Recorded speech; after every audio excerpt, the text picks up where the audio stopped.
Christ. Yeah. Jesus Christ. Yeah. Are First of all, you what the fuck? are you saying that because we actually saw a good episode of Raw? Is that what you would call what we just watched? I like this episode. I thought it was fun. If there were a couple matches that like I actually cared about and thought were good, maybe. True, Then, I am forgetting about a couple. You're right. You're right. I mean, after 3 hours, it's pretty easy to forget about a few matches here and there. I thought that tonight was absolutely trash. I don't even know why we even had the Charlotte and Asuka versus Lacey and Peyton, right? But she's pregnant. You know, she has a real ass husband and a real ass child. We're sitting in their real ass home right now, just like Her husband's just like watching Raw with their kid, and he's just like, "You see that, honey? You see that? That's your future ex-mother."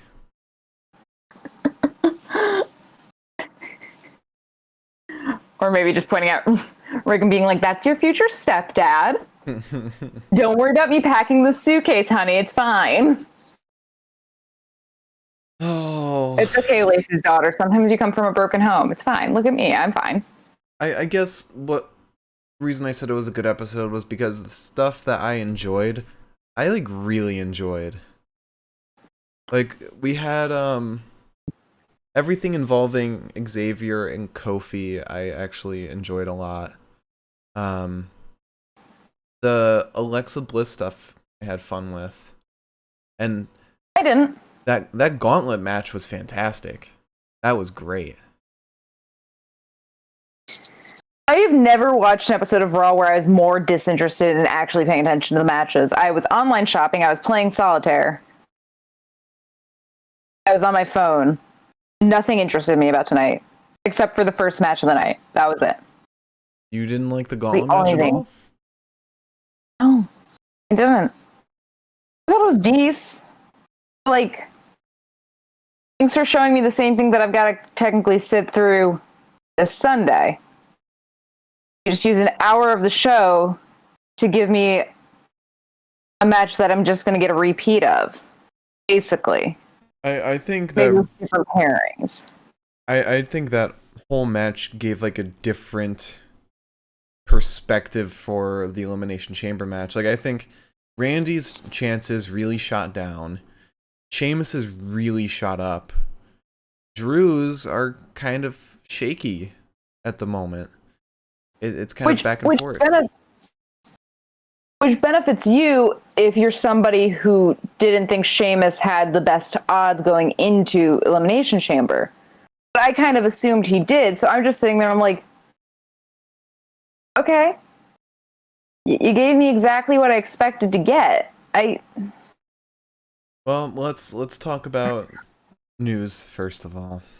Actually, let's spin the wheel because I forgot all about the wheel after last night. I'm already in such a bad mood. Oh, I did not mean to do that. All right, wheel time. Elizabeth keeps forgetting to take her prescriptions at night, so she keeps taking them in the morning and apparently consistently taking them a couple hours later than you would normally take them is something that fucks it all up. So now I'm just like aggro.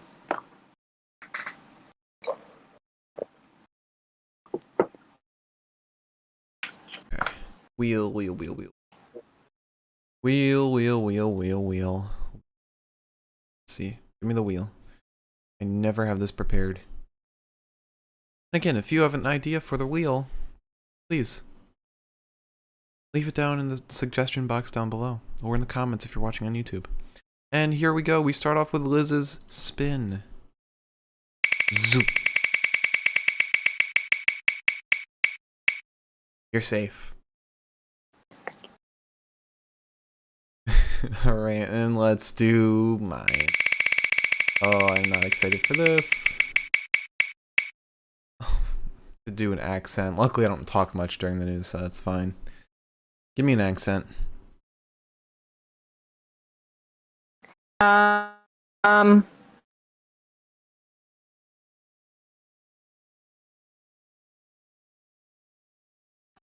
I want you to give me a Californian accent. I can't do that. I don't know what a Californian accent sounds like. I really don't. At Riddle. That's a Valley accent. Yeah, the Valley is California. Oh. Like a Valley girl? I always thought that was like Long Island. No, that's not a valley. That's a soup bowl. All right. I hate this. I hate doing accents. Bruh. Bruh. Just give like a good bruh at the end of it, and like then you'll be fine. Let's go, bruh. One time when I was working on a film, I said hello a lot because I said a lot. And I use the word bro a lot. And I also go like this a lot whenever I'm just like saying like okay. Like 9 times out of 10, if you ask me to do something and you don't feel like responding, I'll just go like I get you. And this guy who was from California comes up and he's like, "You said you're from New York," and I was like, "Yeah," and he's like, "You're not from California?" And I was like, "No." Anything I've watched for the past few years. So, I happen to have watched a lot of Palo Alto. Right. Well, I just had a thought. What if we like spun the wheel? You can just say you don't want to listen to me. No, we don't need to spin the wheel again. No, like what if we spin the wheel with every sub? We get a subscription, then fine. I will spin the wheel. Or you will spin the wheel for me. Right. Okie dokie. Instead of doing it 4 times an episode, you know, bruh. Oh, I mean, yeah, if you don't want to do the wheel like we've been normally doing it, then sure. Yeah, bruh. Alright. So, news. Not a big news day, but a very decently comfortable news day. So, first things first, I'm going to try to find the first piece of news that I need. Because it's here. It's here. Trust me. It just happens to be the one thing that I didn't fucking bookmark like a moron. TikTok, bruh. Aaron Cross, is that you? It's Carrie and Riddle. Ew, I'd rather die. That is such a toxic combination. It's if Riddle was like a anti-masker.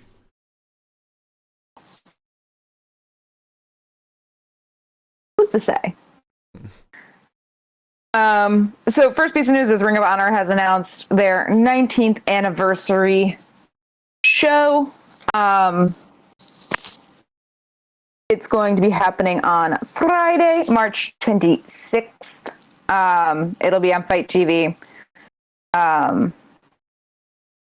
Apparently, there's a chance that Xavier, who was previously the Ring of Honor World Champion, come back and face Jay Lethal because he was supposed to at the original show, but that got canceled because of COVID. Good for them. Hope they have fun. Casey crowed Twitter. Well, you cut out there, bruh. I said Casey Kobenzaro deleted her Twitter. Fun, radical. Mostly because, you know, she's a massive anti-masker, and on top of that, her friend was at the MAGA march, which Chris Jericho's wife was also at, as we talked about last night, which I'm not shocked. I'm not shocked by any means. I'd be an idiot to be shocked. But it's just so funny to me that Casey deleted her Twitter. Because she's like this like little sweetheart for so long, and now it's just like everyone's like... She's also good friends with a sexual predator. Oh yeah, that's true. I don't know that guy's name though. I used to. I don't know what's happening right now on my timeline. So okay, in addition to that, I'll talk about this one thing last. So Finn Balor might be bringing back the Demon Prince? Ooh. Question mark?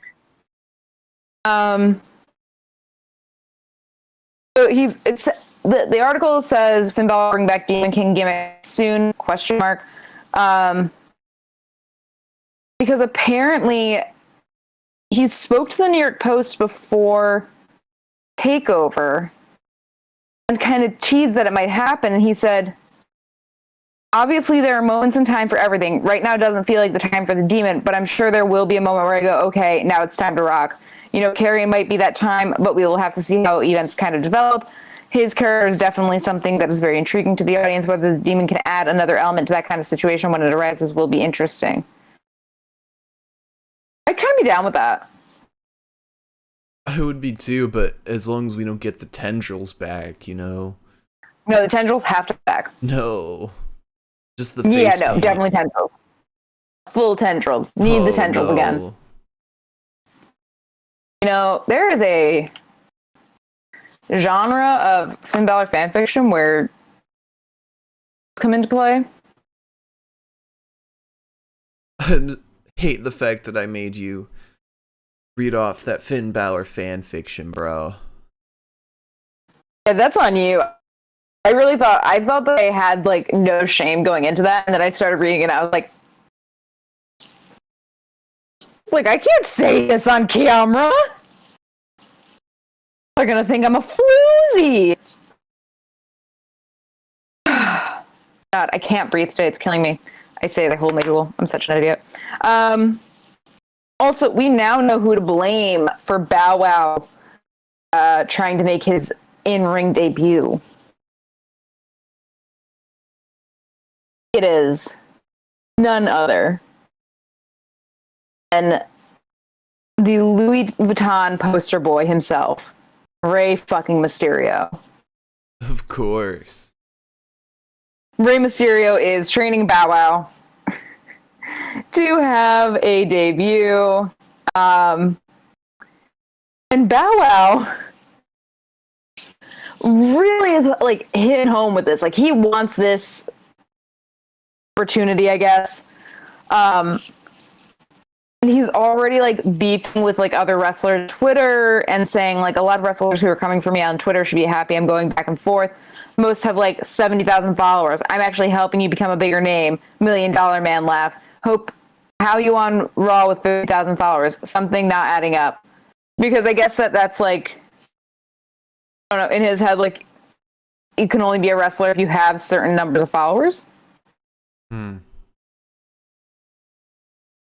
Wait until he finds out. Math right now. Wait until he finds out that Lucha House Party's not verified on Twitter. Also, wait till he finds out that Timothy Thatcher doesn't have a Twitter. And somehow he's doing just fine, Bow Wow. I hate this shit because, like, it's one thing, like, where Bad Bunny was, like, a big fan, right? And, like, so he got this opportunity, and he, like, genuinely seems like he's doing it because he fucking wants to do this. Mm-hmm.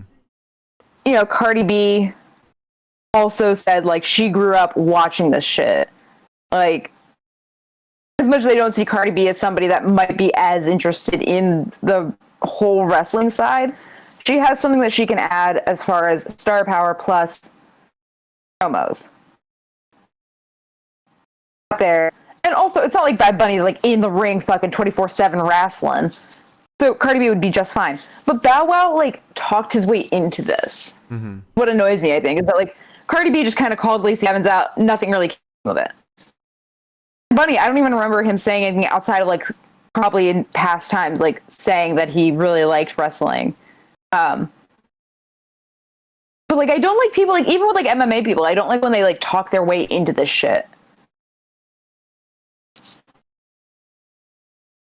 It makes me mad, man. Mm-hmm. Mm-hmm. I hate when you have the accent because you talk a lot less, and it Yeah. pains me. I hate having the accent too, bro. Finally, and personally, if I could have this from you, I would like you to not have to have the accent when we talk about this because it's going back to the same morale being low backstage shit. Mm-hmm. Only because I feel like this is a conversation we can actually have. So, as I reported on Friday, individual like team leaders like Michael Cole for the announcing team, Mark Carrana for the producers, Bruce Pritchard Bruce Pritchard's the woman who was just hired as head of creative. She was tasked by Bruce Pritchard to tell the creative team, all the writers, about the news that they wouldn't be getting raises. He didn't do it himself. He said, "Hey, new girl, get in there. Mm-hmm. See you on the other side." So now, obviously, morale is low. Apparently, workflow has fallen apart completely because no one's getting raises, which is notoriously what happens. When there's no incentive, nobody wants to do the work. Which makes sense, especially when you're working on a show, which is grueling. If there's no incentive, like, in terms of a bonus, like, I don't blame them. And a lot of people might say something along the lines of, well, you're there to make a product, you're there to do your job, but like when the product is the same basically every single week, every day, like the magic is lost in the product. Like if you're working on like a feature film or you're working on a TV show, it's like, all right, the movie once it's done, or the show once it's done, the season, whatever, that's the final goal. That's what you're making. That's your goal. But if you're working on something like wrestling or like sports, you're kind of, the magic's lost. You're there to do your job. You're there to get paid. Like, it's a job. It's not like somebody's end goal to be like a camera guy on Raw. Also, I mean, like, my dream job in my ideal world where they're treated like normal people and not like workhorses would be to write for Raw or write for WWE. I love the idea. However, the one thing that I feel like creatives always get pigeonholed into is the idea that it's like, well, you're working in the arts. You should just be thankful that you have a job that's like paying you and you have some semblance of job security. It's like, no. Not only can somebody be thankful that they have the job that they have, but also expect to be, making a living wage, getting the bonuses that they're normally promised. That's the argument that's been nailed into everybody's head for generations as just a way to exploit workers and for corporations to just get cheap workers. And you have to remember, people have to remember, your whole life, everything you consume in this world is powered by creative. Every TV show, every website you use, every magazine, book, newspaper, everything you read, every podcast you listen to, unless you're Amish, and like for real Amish, like candlelight, horses doing all fucking work, you do powered by creative. Mm-hmm. Nothing gets sold without it. Nothing. The world without like an artistic element is the saddest fucking shit. And that's what drives me insane. And that's what that was a big thing in the beginning of the pandemic, was like Britain ran this ad campaign convincing people to go into like a tech job with this like photo ad, And people were like pointing out, like, okay, so like a set dresser was needed for this, a photographer was needed for this, a stylist was needed for this. It's like, Jesus Christ. So that's not exactly what I wanted to talk about, though. What I wanted to talk about was A, how WWE handled this, and B, the fact that the WWE just went on a spree. They signed 20 more new wrestlers. 24. 24. 24. 2-4. Double digits. 10 times 2. We say 10 times 2? 10 times 2 plus 4. That's, what I meant was 12 20. times 2. 10 times. Okay, yeah, but what I meant was like 2 sets of 10. Yeah. Fuck off. Yeah. But so recently, Blake Christian was signed, Taya Valkyrie, Harlem Bravado, Eli Drake. Yeah. There was someone else. Like, obviously, there were 24 people. There's someone else I can't remember now, but I think some guy with the last name Charisma or something. May have been Harlem Bravado that I'm thinking of. But they signed 24 people. NXT trainees. They also just released sort of like, I think Dave Meltzer like kind of gave like an estimate of how much NXT people are paid. They're paid about $50,000 a year. I just started making $50,000. And I'm not saying that their job is like simple. It's a cakewalk. Why are they making that much money? Like, whatever. I don't care that they're making that much money. It's not the problem. They work their asses off. Good for them. Problem is 24 people at $50,000. I'm sure some of these people like Taya Valkyrie and Eli Drake are making more than that. So why could people not get bonuses, but you could sign 24 people that I'm almost positively will only see maybe 5 or 6 of? Why was that? Like, how are you going to come out with news that we can't pay you bonuses, we can't give you promotions because we don't have the money, but we have enough money for this? I understand budgets, but that's crazy. Meanwhile, if they're not making money, it's because of ratings dropping, which isn't creative's fault.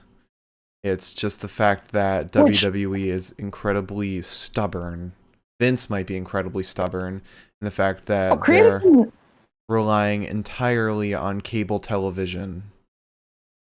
Creative can write whatever storyline they want to write. If Vince is there that night and decides he doesn't like something, it gets changed. Mm-hmm.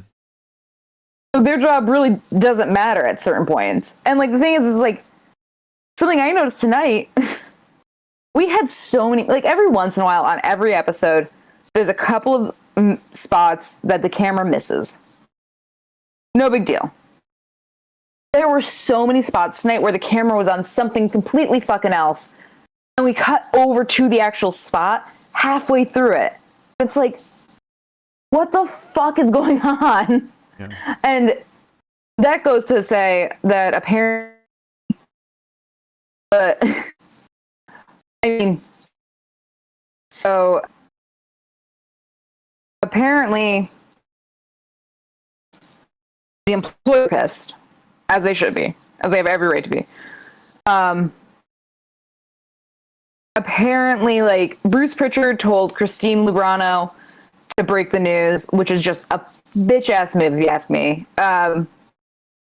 This happened on Thursday night through a conference call. The producers were told on Friday during a meeting with Mark Carano. And Michael Cole was in charge of breaking the news to the announce team and said it didn't go great.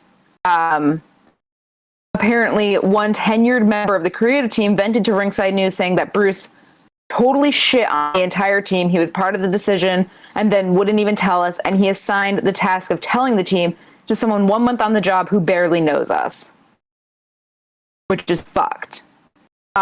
Members of the writing team went to Bruce Pritchard about the situation, and he played, quote unquote, he played dumb and treated us like we were all stupid. Producers were said to be at odds with each other over it, and it says here that, to be fair, or somebody said, to be fair, we were also told, or no, sorry, Riddle says, to be fair, we were also told in regards to Mark Carano that, quote unquote, hey, Carano faced everyone. I'll give him that credit. Do you think the tenured member of the announce team was Mike Rome? Or Greg Hamilton? I would assume it's Greg Hamilton because he just came off of an engagement. He's all hyped up on emotions. And something like that happens. It's one tenured member of the creative team. Wasn't the announce team. Oh, okay. I'm sure. I am almost positive. Michael Cole doesn't exactly seem like a shill. I'm sure that he probably laid it out and said, this is what it is. What am I going to do? I mean, the announce team obviously is not that big. In comparison to what I imagine the creative team is. And it's amazing that Mark Carano, who is notoriously a little fucking rat, is getting like lauded for at least talking to people. And Bruce Pritchard, who's consistently been shown off as a dickhead, made Christine Lubrano do it. And Christine literally just started. Imagine you just start a job in a senior position and they're like, hey, you gotta go tell everybody that they're not getting any more money this coming year. And sorry, I know you don't really know any of their fucking names yet either, but like, that is just such a bullshit move. It makes me fucking insane. Obligatory fuck Bruce Pritchard, yes. Oh, it's always fuck Bruce Pritchard. It always is. It always has to be. That's the song of the night. He literally got in trouble because he gave out his Christmas gifts to like the staff in like gift wrapping that was branded as for his podcast, hot on the heels of the whole no third party arrangements thing. And they were like, this just kind of seems in poor taste, Bruce. Yeah. And Bruce was just like, well, I'm Bruce Pritchard, so it doesn't fucking matter. And I was like, yeah, I mean, you got a point. Anyways, you wanna? Yeah. Now that I've screamed into the void just enough.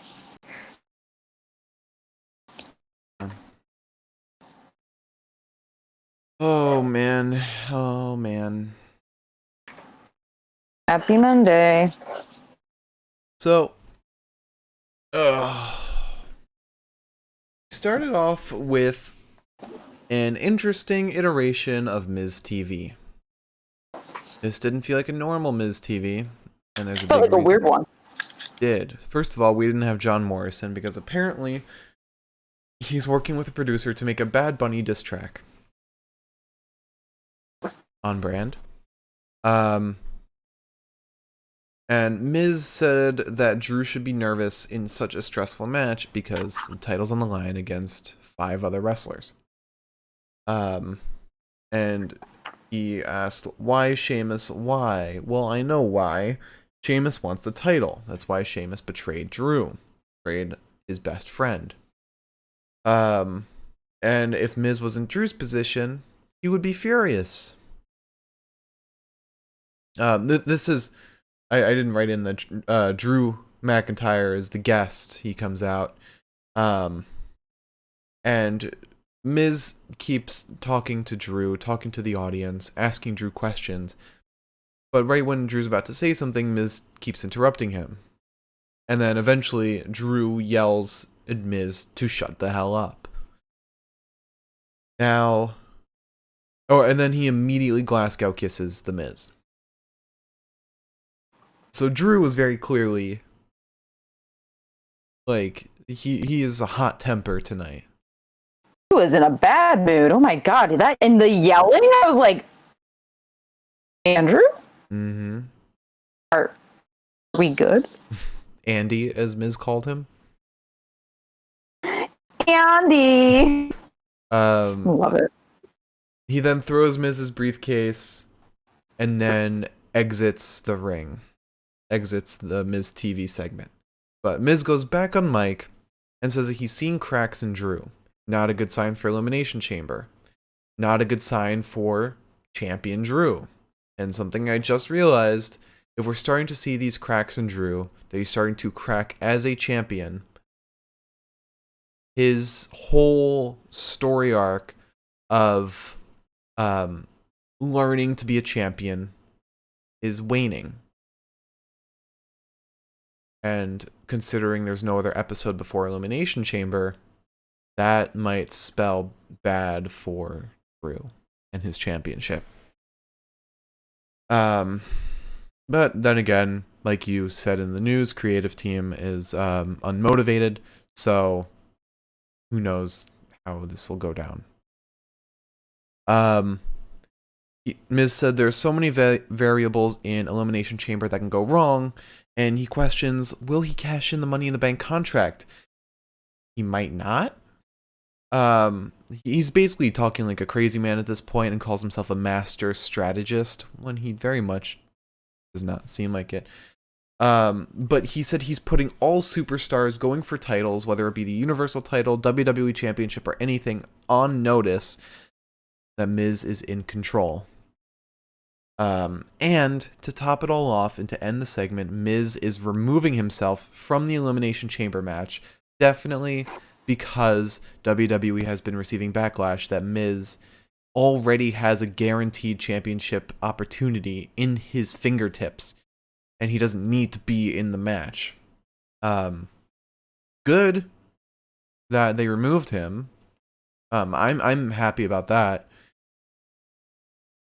I don't know. I think this is kind of good path that we're on. And the fact that Miz is opening up challenging for like the Universal title puts us in a little better spot with the Money in the Bank contract. I wish it had already been cashed in, but we're already here and we can't turn back time. After that, we have a lead-in to the Hurt Business versus Lucha House Party and Riddle match with Lucha House Party and Riddle and Gorilla. And Riddle is asking them who their favorite president is. He said he's not sure whether his is Teddy Roosevelt or Harrison Ford. He asks Lucha House Party who their favorite is, and they're like, we're not sure, but we have a match to get to. We're not good at delivering promos. So they go out, and then we have the Hurt Business versus Lucha House Party and Riddle. Yeah. Honestly, one of the only matches that I genuinely cared about tonight. Mostly because Lucha House Party and Hurt Business. Matt Riddle can suck lemons for all I care, and I wouldn't really mind. So we start with Shelton and Lindsay. There's a shoulder tackle to Lindsay, and Cedric gets in right away. Absolutely no Hurt Business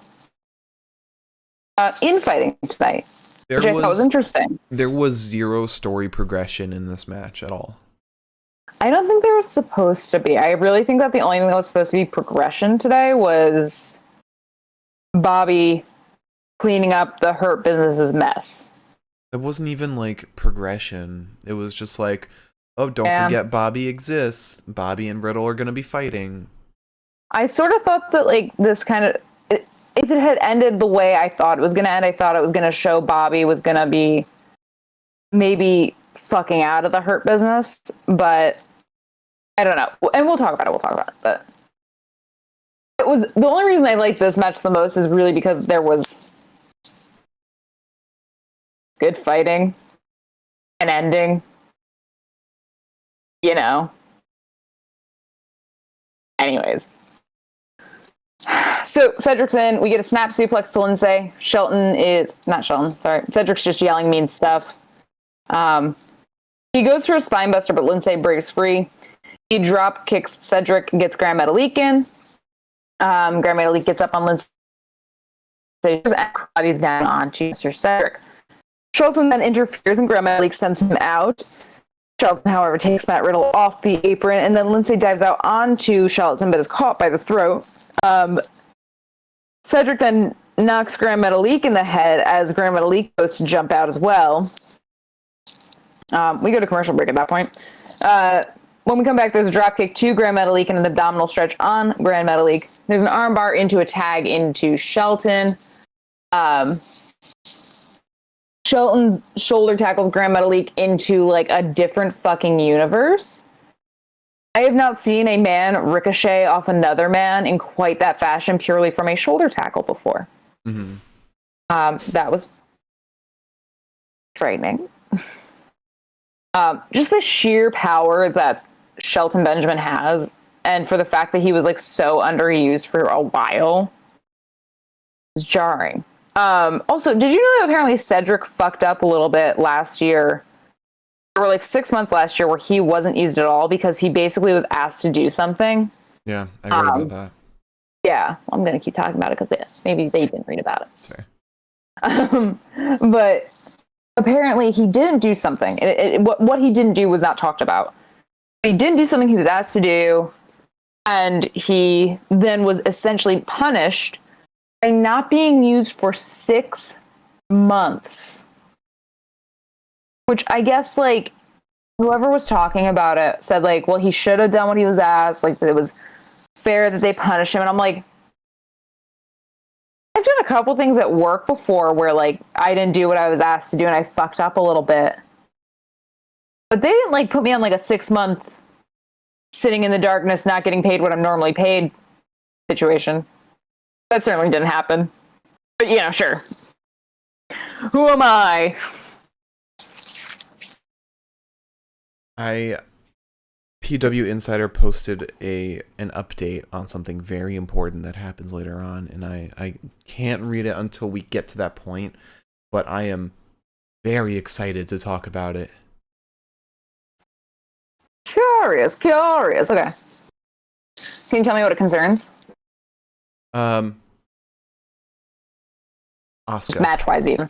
Asuka. Sure. Well, I have my fingers crossed because maybe that'll make talking about that match tolerable. Anyways, so we get we get the shoulder tackle. MVP gets in, punches Grand Metalik. Cedric gets in, does the same thing, and we do that fun little stupid ass always a fresh man in kind of deal where MVP gets in, punches the guy, Cedric gets in, punches the guy, Shelton gets in, does the same thing, and we go back and forth constantly. Finally, Shelton gets in, we get a snap suplex to Grand Metalik. There is something about Shelton Benjamin's snap suplexes. The man's powerful. It's sort of like when you take a magazine and you slap it against the wall to kill a bug. Like, Grand Metalik was the magazine. And Shelton was just like, and yeet. Insane. Anyways, or I guess rather, and yeet, because he went backwards.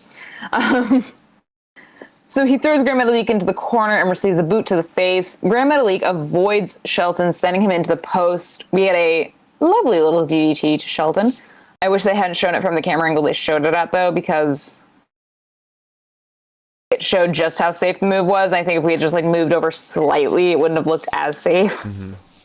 But we get Riddle in off of that. He takes MVP off the apron and a fisherman suplex and a senton to Cedric. We get soccer style kick to Cedric as well as a boot to the soccer style kick to Cedric, but Cedric ends up getting up, sends a boot to the face of Riddle, gets MVP in, but MVP's little knee is like fucked up. Not too fucked up to not do the ball and elbow. We got the ball and elbow. Only move that really fucking matters to me. Gonna be honest with you. Fuck a drop kick, fuck an arm drag. Ball in. Yeet. Incredible. That man knows fucking jujitsu, and that's what he fucking does. Fine. He saves his energy. So we get a lumbar check to Grand Metalik from Cedric. By the way, everyone fucking gets in the ring. So we get a lumbar check to Grand Metalik from Cedric, which apparently your reaction made it sound like Cedric nearly killed Grand Metalik. At what point? With the lumbar check? Oh, no, the landing was just bad. Like, it was a little botched. Like, it didn't look like it almost killed him, but he just lost grip. Oh, okay. Shelton then punches Lindsay. Riddle breaks it all up. Lindsay crossbodies Shelton off the apron, just, for good measure. We get a floating bro, 2 MVP for the team of Lucha House Party and Riddle to win. And then Bobby comes out and attacks all 3 of the winning tag team because he's just mad and he's cleaning up the mess that Hurt Business has left behind. Gets a hurt lock on Riddle.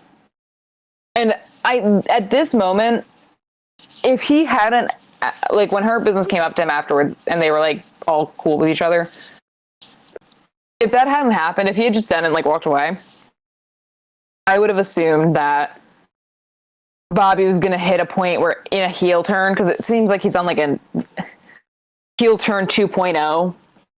I kind of thought that maybe we would get Bobby saying I'm a winner, you guys are just fucking everything up. Mm-hmm. But seems fine. Maybe I'm just traumatized after last night.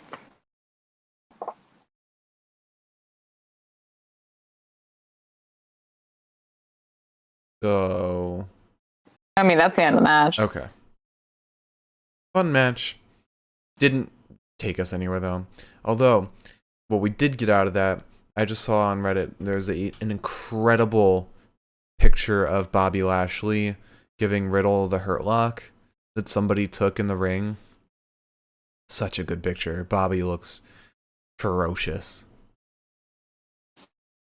Shock me, but I can't wait to see it. After that, we get Miz and Adam Pearce backstage, and Miz said he has a young up-and-comer who he said could replace him, and that young up-and-comer is John Morrison. Johnny Drip Drip. Pearce said he'll take it into consideration, but he's not a former WWE champion. We then get Bad Bunny and Mandy Rose backstage, and Mandy Rose is showing him her crop top that she has, which is a Bad Bunny crop top, and asks for one for Dana Brooke as well. Damien then enters. And Oh, sorry. I was just gonna say that at first I was like, damn, Mandy, get out of there. Don't be a little slut. We don't need that today. And then Damien came in and I was like, oh, I'm the slut now. Rat! Or Damien's a slut. I mean, aren't we all sluts at the end of the day? Yeah. I happened to see Damien Priest and I'm like, it's not even a good me day. Mandy leaves. Sarah, before Damien or Bad Bunny can get in any words, Sarah comes in and interviews them. They're excited for, what's to come. But then Tozawa comes in, fighting R-Truth, and pins R-Truth to become the new 24/7 champion, dethroning R-Truth. But then Damien attacks Tozawa, throws him into the boxes, and tells Bad Bunny to get the pin, making Bad Bunny the new 24/7 champion. Good. Fucking awesome. Bad Bunny deserves this. The way it feels like Damien's just showing his younger brother around basically is raking me down on the inside. I'm just like, they're so lovely to each other. This is literally the best way they could have brought Damien to the main roster. And all it took was Bad Bunny. I really wish that we got Damien tonight in a match, but yeah. Say lobby. Then we have Kofi and Xavier backstage with Adam Pearce. Kofi wants in on the Elimination Chamber match as well, but then Miz walks in and claims Adam and him have an understanding. And that should be John Morrison. But what's going to happen is Miz is going to fight Kofi for the last spot. If Miz wins, John Morrison gets the spot. If Kofi wins, Kofi gets the spot. And then that takes us right into Charlotte Flair and Asuka versus Lacey Evans and Peyton Royce. Liz, would you like to start off this match? I want to show you this funny post I just found on Tumblr. I hope nobody can read it. I hope you can. Just replace "this is fine" with "count it out." This is a count out. Oh, God, I really have to talk about this match, don't I? You do. You do. Like, you actually want me to talk about this? Yeah. Talk about it. Oh. Talk about Payton. I felt like hate crimed on that one. She said that, and I said, somehow this makes me feel attacked. I don't know why. Anywho. So we have Charlotte and Asuka versus Lacey and Peyton. We start with Peyton and Asuka. Asuka and Peyton kind of go at it for a little while. No one really gets a hit in, and Asuka looks pretty impressed. She gets a shoulder tackle onto Peyton and tags Charlotte in. Charlotte shoves Peyton, but like into her own corner. And Lacey like doesn't want to tag in. She's being very coy. She whispers something in Peyton's ear, like she's got a fucking plan. I said, so you have a fucking plan. Therefore, anything that happens after this point, I'm going to assume was part of the plan. I'm not fucking stupid. God damn it, Lacey, you little racist bitch. Sorry, that was intense. I don't know what happened there. I'm a bit aggressive today. I don't know why I'm like this. Take a breather. Anyway, just gonna have a little claw real quick. Thought that was water. Was about to be happy for a second. It makes you feel better though. Take a little. More hard seltzer. My lovely little Spindrift lemon seltzer. Chase a White Claw down with another hard seltzer. My God, no. If they made hard seltzer that tasted like Spindrift lemon seltzer, I would probably be in a very bad position personally. That shit is straight up like somebody gave me lemon water, and I'm like, but canned? Anyways, so we get a spinning back heel to Charlotte and a fall-away slam to Peyton, which we cut to the fall-away slam as Peyton is falling away, which was really fucking annoying. And then we cut again, so I actually missed the fucking kip up. We cut, like, the next shot was after Charlotte had kind of, like, landed on her feet, and I was like, can I have one thing, or are we just going to be really homophobic tonight? It's fine. Asuka gets in after this. Asuka fails at kicking Peyton, who lingers a little too long at the ropes. There's a pump kick to Asuka, and then a belly-to-belly suplex to Asuka. We get a double clothesline to each other. Charlotte gets in and stops Peyton from tagging Lacey in. Mm-hmm. Which is funny, because the whole thing Charlotte wants is for Lacey to get in.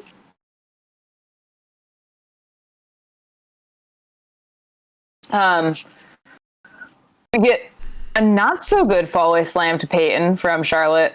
This time the camera actually captures all of it, so thanks, I guess. And then Charlotte throws Peyton back in her corner and says, all right, Lacey, let's fucking go. Lacey's like, no. And Charlotte's like, no, but for real, like, fight me. Like, you wanted this match, fight me. Like, let's go. And so Lacey backs away, goes all the way up the ramp, gets a microphone, and is like, Charlotte, listen.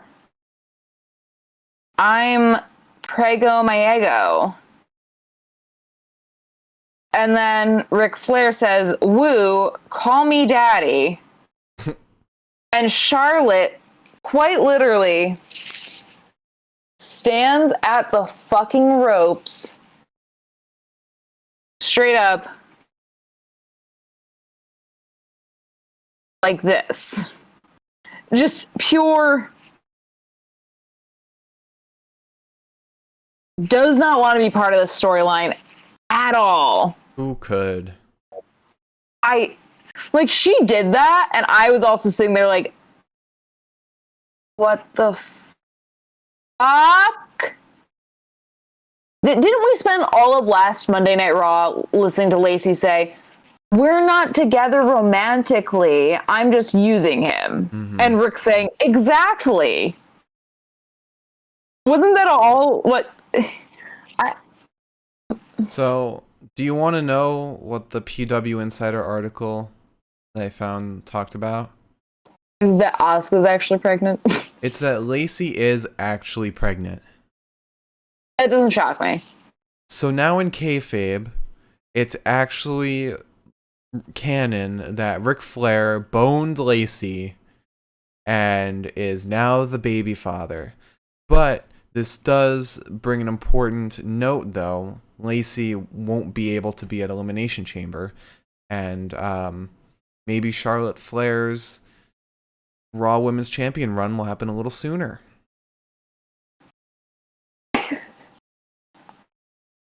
We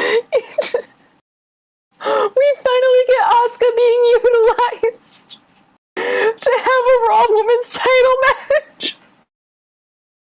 And Lacey gets fucking pregnant. Asuka's theme of this, her whole reign is pregnant women. Oh, that's fucking ridiculous. It's like we've been waiting so long for fucking Asuka to have a competitor. Just not even like a competitor, because Lacey Evans is not a competitor by any means, but like somebody to fight for the title. And she gets fucking pregnant. Okay. All right. Yeah. So whether it's Charlotte that is gonna be challenging Asuka now, or Peyton, or Lana, whoever, I hope it's Lana. I wouldn't want Charlotte Flair to just be thrown in last second, and I wouldn't want Peyton to be thrown in last second either. And we never really got a real match between Lana and Asuka for the title. Well, unfortunately, I don't see it being Charlotte at Elimination Chamber. I think if they were going to go ahead and do that, especially because that requires her to kind of betray Asuka, I think they would want there to be a lead up to that. Mm-hmm. Might not But be also betrayal. it is, Might not be betrayal. It could just be hey, you know what? I want a chance at the title. Fair. I think. What I was going to say though is, but also at the same time, I mean, it is the WWE and it is women's wrestling, and they do really not care about it at all. Sorry.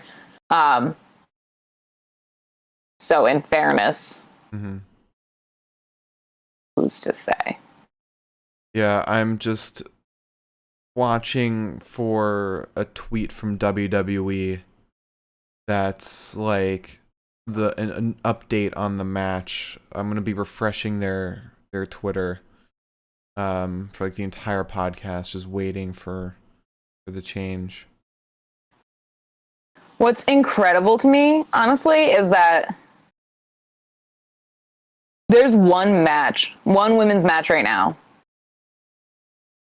for Elimination Chamber. There isn't even a women's Elimination Chamber match, like actual chamber. It's just really fucking something else to me that the fucking Elimination Chamber match, the one that we had for women, is now until further notice a moot point. I mean, they're probably gonna have the tag team titles up at Elimination Chamber. I think that's a given. But against who? I mean, well, they might do the Naomi Lana match. Yeah. And I wouldn't be shocked to see a Bianca Sasha kind of deal, not necessarily Bianca versus Sasha, but something along the lines of that. I could see another Carmella and Sasha. Yeah, that's fair. We could get Naomi and Lana winning the tag titles. That way, when Dakota and Raquel have their time for the title, it's face against heel.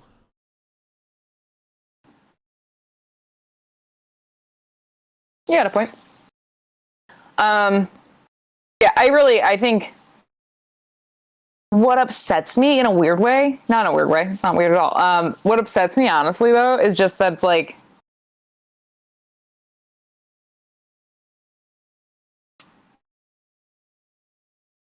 we don't even have like a clear idea of exactly what will be happening women-wise at Elimination Chamber. Yeah.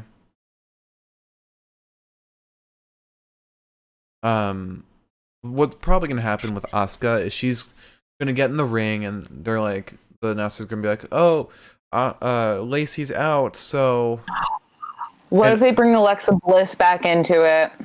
they could. Asuka will probably be standing in the ring like, I want an open challenge. Whoever is the first one out there right now will be who I fight. Could be Charlotte. That would be a good opportunity for Charlotte to come out, or just some random person like Lana or Peyton. Alexa Bliss could also be that person, like you mentioned. I don't see that happening. They don't usually do like the open challenge bullshit at like the pay-per-view itself. I could have sworn there was one time where that did happen. I can't remember, but I know when Apollo was out, they just had MVP or Bobby basically crown himself the United States champion. But we'll see what happens for the Raw Women's Championship match. It would be cool if they just had some random NXT person fight Asuka. That would be awesome. Rhea Ripley, maybe. Just to get her out into the main roster scene. Give me Rhea. Even if she loses, fine. But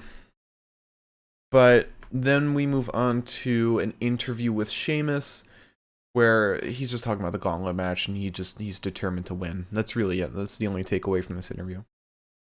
And then we get Kofi Kingston versus The Miz for the last spot in the WWE Champions Elimination Chamber match. Liz? E.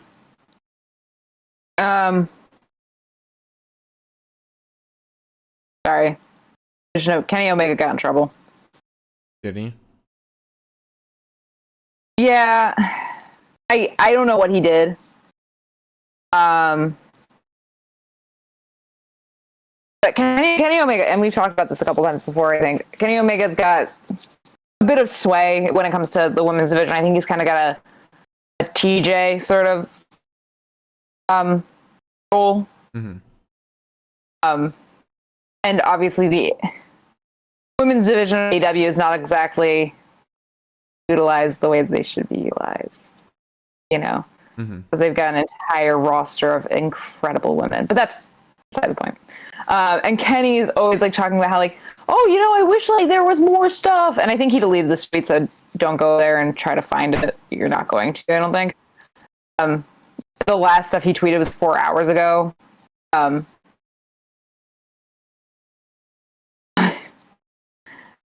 Like normally he's like, oh, you know, there should be more women's stuff on TV and shit like that. And it's like, well, Kenny, you're kind of, you can do that, buddy. So he got in trouble for something about that. And apparently Brandy Rhodes tweeted and then deleted it and may have deleted her Twitter account after this. I think this was a little bit ago. That no one cares about women's wrestling. Damn, she right? No. I mean, management doesn't care. She's right in a sense, but the context that she was using it in was not for people like us to be saying, damn, she's right. Right. Audiences very much care about women's wrestling. I mean, just look at the numbers for NXT. But I guess she was kind of saying it in like the sense of like, why are you guys mad? Like, no one cares about it anyway. So like, what is the point of being upset about it? Which is just, I love when women say that shit because I'm like, honey, who are you trying to impress? That's your people. Ladies. If we aren't for us, then who's going to be for okay. Anyways, I gotta get done. I'll be here all year. Yeah. Move on to Kofi versus The Miz. Will on to Kofi versus The Miz. Gosh, dang it. Miz versus Kofi. I actually kind of enjoy this match. I think this was fun. It was nice to see like a Miz that was pretty formidable and a Kofi that that's not injured. A singles Kofi. We don't get singles Kofi very often. We didn't get any retribution tonight. We didn't. There was nothing, no progression in any story. Besides the Gauntlet stuff, besides the WWE Championship, Lacey maybe, but that's just because they were forced to. Like they literally had no choice. Do you think this has something to do with Mustafa and what he said the other night? No, I don't think in his so. 8-minute. I think I've said this before. If you have not seen Mustafa's Raw Talk segment from last Monday, it's 8 minutes of just skin crawling, scathingly accurate call outs. And it's like one of those things where like it's sort of like I don't know about you, Mark, but like there have been a couple of times where like my dad's gotten mad at somebody and I'm like sitting there watching him get mad at this person. And I'm just like, I think I need to go hide under a rock somewhere. That's how I felt this entire time. I was just sitting there like tense. I like noticed afterwards my shoulders were like clenched up and I was like, oh, he's not wrong. I wish he were, but he's not wrong. Anywho. It's weird that we didn't see him. But this could all be chalked up to the Telltale pre-pay-per-view Raw.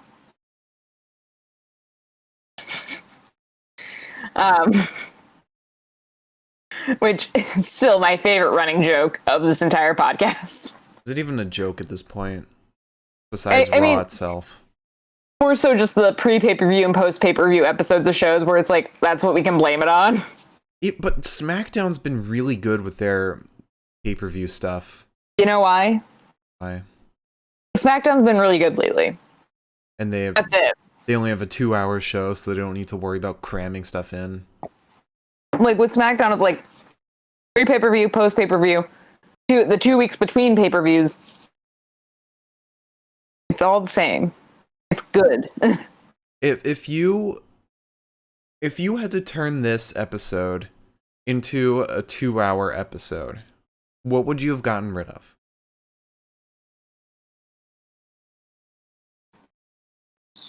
You want me to say what I'd get rid of first? So you have an idea? Sure. Obviously, the Gauntlet match has to stay, and that takes up an entire hour by itself. I wouldn't have turned that into a Gauntlet match. You wouldn't have. Would you rather be doing what SmackDown's doing right now, which is a 6-man tag? Yeah. How does that determine the last entry? Which is why I think a Gauntlet works better, because you have like a solid, here's the last person, like a solid winner. We could have done a Battle Royale. Battle Royale works. Yeah.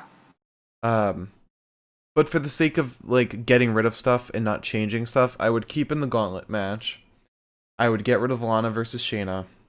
I would get rid of Hurt Business versus Lucha House Party and Riddle. And I would get rid of Charlotte and Asuka versus Lacey and Peyton. So all you're left with is the Gauntlet match and Kofi versus The Miz. Right, and that's why I would have turned the Gauntlet into a Battle Royale. I would have turned the Lacey thing into just a promo. I would have had... I guess I would have had to keep Miz and Kofi. I would have kept... I would have done Lucha House Party just versus Shelton and Cedric. I don't really think that we needed Riddle. An MVP. Yeah. Because MVP really doesn't add anything. He's better when he's on the mic. Riddle has no business in this. They only threw in Riddle because of his match at Elimination Chamber. That's the only reason. What's his match at Elimination Chamber? The triple threat for the United States title with Keith, Bobby, and Riddle. You forgot all about that, didn't you? Did I black out? I think so. It's gonna be a good-ass match, and I can't wait. Cool. Anyway. Match. Kofi Miz. Oh, yeah, sure. I have to be up at 7:15 tomorrow. It's okay. I horrible. If I ever sleep through this, fine. I don't give a shit. Because I'll detract. I don't really give a fuck. My doctor's office really got fucked up by COVID. Like it was horrible to begin with. Like the office is run horribly, and now it's run even worse because I'm sent to a call center for all of the hospital that runs my doctor's office. I'm sent to a call center for them. So I have to say, I want to make an appointment because my doctor is so-and-so, and I have to make an appointment with her. Whereas back in the good old pre-pandemic days, I could just say, I need to make an appointment for X, Y, and Z. And they would say, okay, well, so-and-so has time on this day. I'd say, cool. But now I can't, and making an appointment with your primary care physician is often very difficult, and it was either that or I make the appointment out for March something. So all I have to do is wake up, open up my phone, and sit down for a little while and just say, my skin's falling off, help. And hopefully she says, okay. Because really the thing is I need a referral for a dermatologist. That's it. That's it. Anyways, welcome to my life. So if I sleep through that shit, I don't give a fuck. I'm going to do the appointment, and then I'm just going to come back into the bed and fall asleep. Anywho. So we have a match to talk about. I don't really give a fuck. So we go to attack Kofi. Kofi goes for the back elbow, but has no luck. We get a failed skull-crushing finale and a failed Trouble in Paradise. Kofi shoves the Miz. Camera angle was not there. It was a very angry shove as well, and that's kind of why I was pissed off about it.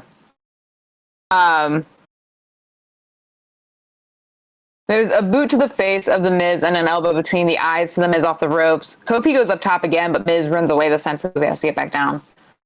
We end up on the other side of the ring. There's a kick to the head of the Miz, and Kofi goes up top again, sends some X handles down onto Miz's back off the ropes. We get a drop kick off the middle rope to the Miz, and a kick to the chin of the Miz, as well as a drop kick. Kofi goes out through ropes and meets a kick to the chest. Mind you, these last two moves, the kick to the chin of the Miz, as well as the drop kick, then the through the ropes, so bad. So bad.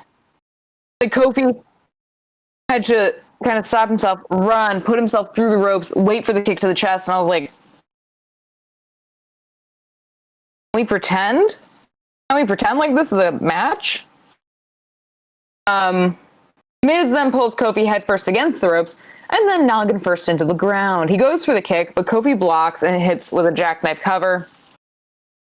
There's a DDT to Kofi, which actually looks genuinely painful, and the way that Kofi sells it made me think, I think he's dead. But Kofi is sent into the post, and then there's another boot to the face of Kofi. We get a kick to the face of Miz and a bone drop. Kofi attempts the Trouble in Paradise, but fails, and is caught by the Miz. The skull-crushing finale is countered with the SOS. We get a crossbody off the top rope, but Mr. Miz rolls through that shit. When that doesn't work, Miz decides that he's going to try to break Kofi's knee against the ropes, which didn't look fun. There's a figure four on Kofi, who finally reaches the ropes to break the hold. Miz uses the full 5 count. And then it just doesn't fucking matter, because there's a Trouble in Paradise that connects, and that's the end of the match. This was, for a match that kind of needed to happen, this was a dumb fucking, this was a bad match. I really thought that genuinely just technically this was bad. There were some moves like the DDT, and And the moves that connected and the moves that made sense were good as shit. For real. It's so weird because, like, on one side of the spectrum, it's like, yeah, the moves were sick. But technically, for the rest of it, it was so bad. And, like, when it's The Miz and Kofi and you know that they're, like, seasoned veterans, like, there's no reason for it to be shit. Right. But after that, we move on to an interview with Lana and Naomi, and they're just talking about their match later. Or Lana's match against Shayna later. It's nothing really important. I think they forgot that they have a tag team title opportunity. Then we have Randy backstage talking about winning the Gauntlet match, you know, like he does, and he says he will do whatever it takes to get what he wants. And he said he did whatever it took to beat the Fiend. And the Fiend is no more, and he burned him alive, you know, it is what it is. And he said he won't be in the ring with 5 competitors, he'll be in the ring with 5 victims. But then we cut to the Firefly Funhouse. And this moment right here is where Randy's odds in winning the Elimination Chamber match have suddenly dwindled. We cut to Alexa Bliss, looking like she's meditating or something. She has her eyes closed, and she opens them and reveals her white eyes. Suddenly, we're having better continuity than Jeff Hardy. And she starts spreading some ashes. You took so long to get that. It's because we were talking about Alexa Bliss, and my brain turns off for the entire time. I black out for all of it because I don't want to listen to it. But then you said Jeff Hardy joke, and I was like, gotcha on that one. She starts spreading ashes, which we can assume are the Fiend's ashes. And she said he'll be reborn. And we widen out to see her sitting in a pentagram. The candles start going out, and we can assume she's summoning the Fiend. And in one show, we managed to get both pregnancy and Satanism.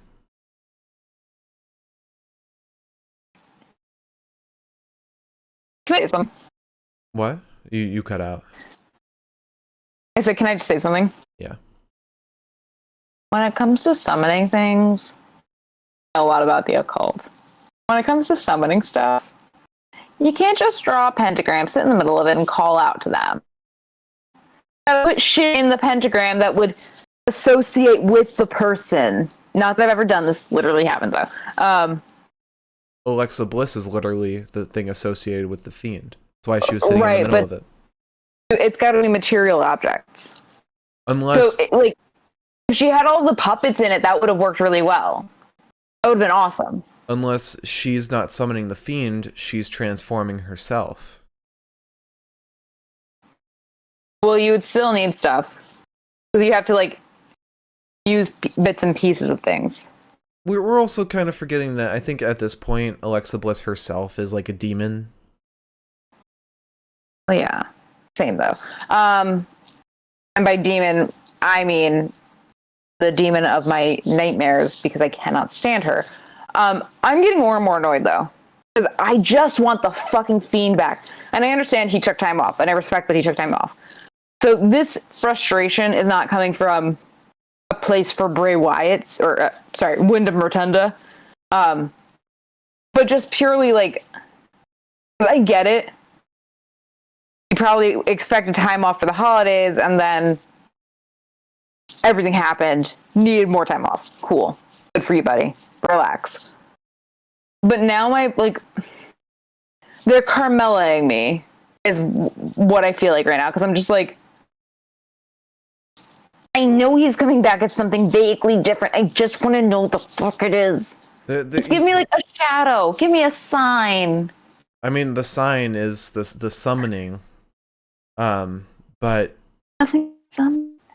this is better than the Carmella stuff, because we're actually getting stuff with this. We're getting interaction with the main storyline. I just say something, by the way, and I thought about this. Do you remember? Why am I saying do you remember? In that promo, when Demon Bliss, starts laughing. Sure, whatever. I don't give a shit. When she starts laughing, right? You cut out. What'd you say? When she starts laughing, and the camera kind of goes up to like point down on her. It almost felt like we were supposed to suddenly be the Fiend, like rising up. Maybe. That was the vibe I got. Like, all of a sudden, you're the Fiend. He's risen. Not to be super religious about that. Like, he's risen up, and now she's like looking at him like, yes, this is exactly what I fucking wanted to do. That was kind of the vibe I got from that. I didn't know if you would, but I figured you might. But it's hard. Maybe I'm also crazy. It's hard to analyze that much into WWE just because you don't know how much effort they're actually putting into this stuff. I assume with the Bray Wyatt stuff, they're putting in a lot of fucking effort. As Bob Ross said, maybe it was a happy accident. Maybe. But we know for a fact they're not revealing him until a big moment, probably a pay-per-view. Same thing that happened with Roman. Yeah, we're not going to get his reveal until either Elimination Chamber or WrestleMania, not Fastlane. I don't want Fastlane. I know. Can we just not do Fastlane coverage? Well, we can still stream, but can it just be something else? Can they just not do a pay-per-view in March? Can they just skip that month? For our sake, because I feel like I remember when we first started watching, and I was like, "Ooh, a pay-per-view is happening! How exciting!" Yeah. And now it's it feels like every other week we have a pay-per-view, and I know February is different because quite literally it seems like I think every other week we do.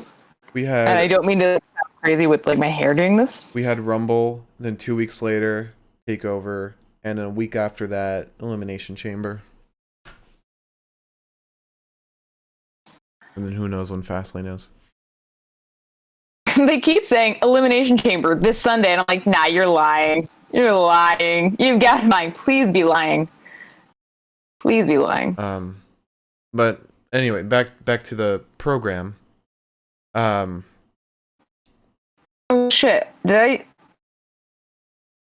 Yeah, no, I finished Kofi and Miz. You did. We now have Lana versus Shayna Basler. Which, honestly, can I just say something here? I wish this was longer. I don't. This match didn't need to happen. I miss the good old Shayna, the nasty fucking Shayna. Yeah. Not the, I'm distracted by somebody outside the ring Shayna. I don't get that. She's a dipshit that isn't now. Her. They made her into a dipshit. And it's clearly you don't care if you win or lose. I don't know. I mean, I guess I can't say that for this. Okay, so I've got 1, 2, 3, 4, 5, 7 notes. 7 notes on this. So Shayna Basler rips Lana's arm away from her body, which I said, that looks fucking horrifying. Thanks. And then Lana slaps Shayna, and Shayna fucking does that stupid little thing where she laughs afterwards, and I was like, okay. I get it. I'm not straight. Fine. Bitch, I am in love with her. I remember when this happened, I used to hate Shayna. And then something snapped at me, and I was like, she kicked my little arms. Yay! I wish you would look at me in some way other than just exhaustion. Oh, no! Love you. I'll take it. So Lana goes for a bulldog, but it really doesn't fucking work. She ends up going up top and shoves Shayna down. She then crossbodies Shayna. And then Nia, for no real fucking reason, besides the fact that Naomi was cheering Lana on and saying just like the sweetest shit, she was like Lana went up top and she was like, yeah, you can do it. You can fly, Lana, you can fly. And I was like, Naomi, I need you next to me all day, please. Give me encouragement. Maybe I'll like call up Bobby Fish to encourage me like a father on the sidelines of his child's soccer game. And then he'll be like, don't go to pizza places. There's children dungeons in the basement. Stop it. He's not QAnon. Oh, just Bobby a dumbass. Q on Fish. He's just a dumbass. Bobby Q. Now, this is exactly what happens. People who aren't from upstate New York slander upstate New York. I'm not slandering upstate New York. I'm slandering a fucking moron. I feel slandered. At this hour, I feel slandered. You always do. Yeah, that's probably fair. Anywho, let's see if we can make this 3-minute match 400 minutes in the podcast. So Nia attacks Naomi because she was just being way too encouraging. And then Shayna attacks Naomi for attacking Nia because Nia attacked her. And then we get a pump knee straight to Lana and a Kirifuda clutch to win because I guess that Lana has nothing else going for her at this point. Still loving the Lana-Naomi tag team. You can't sour me on that. I think it's really cute. It's very positive and it's very sweet. Yeah, agreed. Would just love the like shouting on a bit way because like I cannot stand her. It's just the tone of voice. Like, the tone of voice is like, well, I really think that with Naomi by my side, I can win. Like, God, stop. I feel nauseous. Anyways.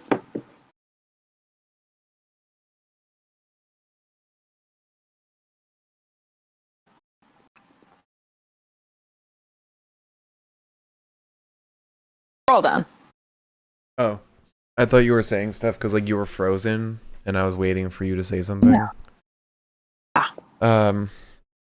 So after that, we then had Braun Strowman and Adam Pearce backstage. My smaller boy. Braun doesn't like being excluded from the Elimination Chamber match, but Adam states that Braun is not a WWE champion. He is a former Universal champion, and there's a difference. But Braun says he wants Shane to know that he needs to make this right. I don't know what he means by that. Probably something stupid. Maybe they throw Braun into the Universal Championship Elimination Chamber match. That would be fun. I don't see that happening. I don't see any of this happening. I'm tired. Then we have AJ Styles. That's raw for you. Huh? So that's raw for you. We then have AJ Styles coming out to the ring, talking with Omos. He can't believe Kofi qualified for the match, but he said it makes sense. But he said he will destroy Kofi's hopes and dreams of being a champion again. But then we get Kofi coming out with Xavier to start the Gauntlet match for the last entry into the Elimination Chamber match, starting off with AJ Styles versus Kofi Kingston.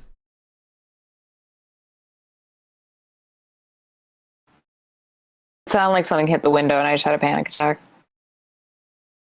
Liz, you'll get freaked out every single podcast now. Literally whether it's the cat or something touching the window, you get freaked out.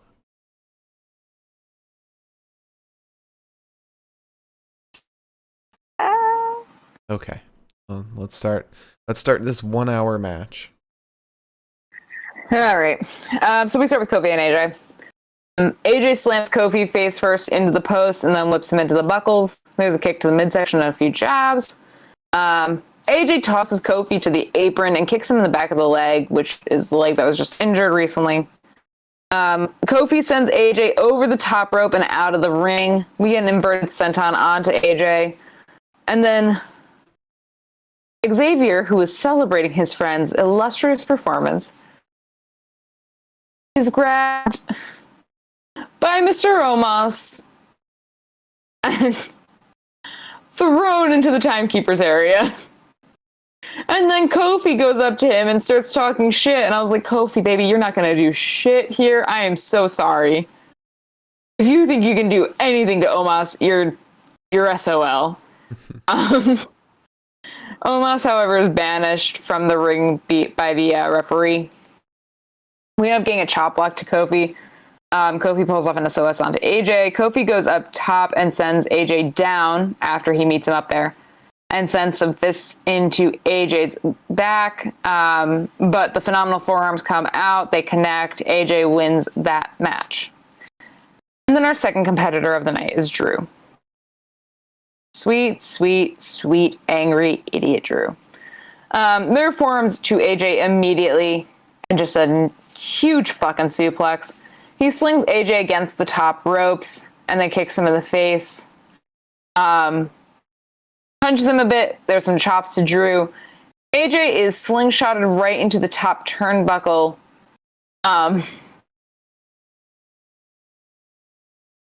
And I think this was the point where we realized that AJ's chest is now blistered over from the assault that he received towards the beginning of the match. Mm-hmm. Very Walter-esque. Oh, shit. Well, I'll talk about it later. So, Drew then fucking launches AJ into and subsequently over the fucking steps. Jesus Christ. Mm-hmm. There's a backbreaker, and then Drew plants AJ into the ground. Drew stomps on AJ's head for a bit. We get an inverted Alabama slam to AJ, which just looked like it should have broken AJ's fucking nose. I was shocked it didn't. Drew goes for the Claymore, but gets drop kicked instead. There's a forearm shot on the outside to Drew and a knee strike on the apron. We go to commercial break, come back. There's a headlock on Drew. Drew, however, manages a neck breaker and a kip up onto AJ. Drew goes off the ropes for, I don't know, double axe handle, something like that, but is met with a kick to the back of the neck from AJ Styles. We, however, he didn't really no-sell it, but 5 seconds later, he pulls off this back body drop to AJ that just looked kind of accidental almost. Mm-hmm. Styles goes for the calf crusher. Drew's being a rascally little bitch, refusing to let him get it locked in. Once it is finally locked in, Drew headbutts AJ to break free. Styles gets slung into the ropes, and then there's a Claymore. Drew wins. Jeff is our next competitor. I hate gauntlets so much. I hate talking about them. There's a whisper in the wind to Drew and a drop kick, as well as 2 feet to the face. Jeff ends up clotheslining Drew and then slams him face first into the buckles before ensiguring him. Jeff then pulls Drew neck first into the ropes. It's just a whole Jeff Hardy show until Drew starts clotheslining the absolute snot out of Jeff Hardy.